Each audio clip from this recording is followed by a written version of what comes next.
This is Gabrielle Landry, Head of Communication and Advocacy at DNDi.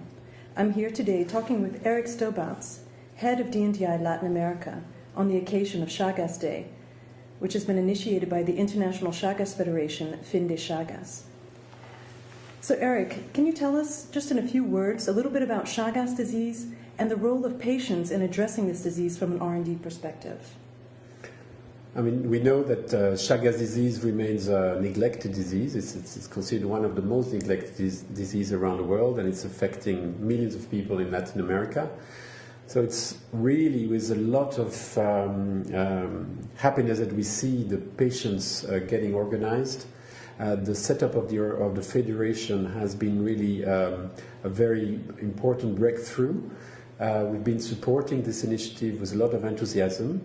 And for different reasons. The first one is that we see as a potential to break the silence that exists at the moment and to put a face on the reality of who are the people that are suffering from this silent disease.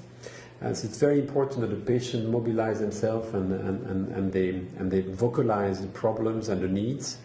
And from a scientific perspective, they are a real sounding board. I mean, when they participate to our platform of Chagas, they do allow us to go ahead in terms of definition of needs, definition of priorities.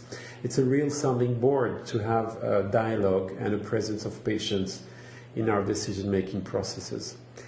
I think it's a beautiful moment in a sense that we need to join science with advocacy to break the cycle of neglect and to make sure that neglected disease are addressed seriously and on a scientific and on a political level.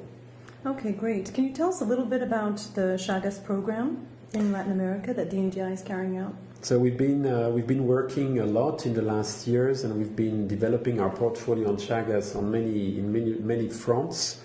We've been launching a pediatric formulation of the benzonidazole, so that was a very good news that will be offered very soon to different national programs to treat children affected by the disease.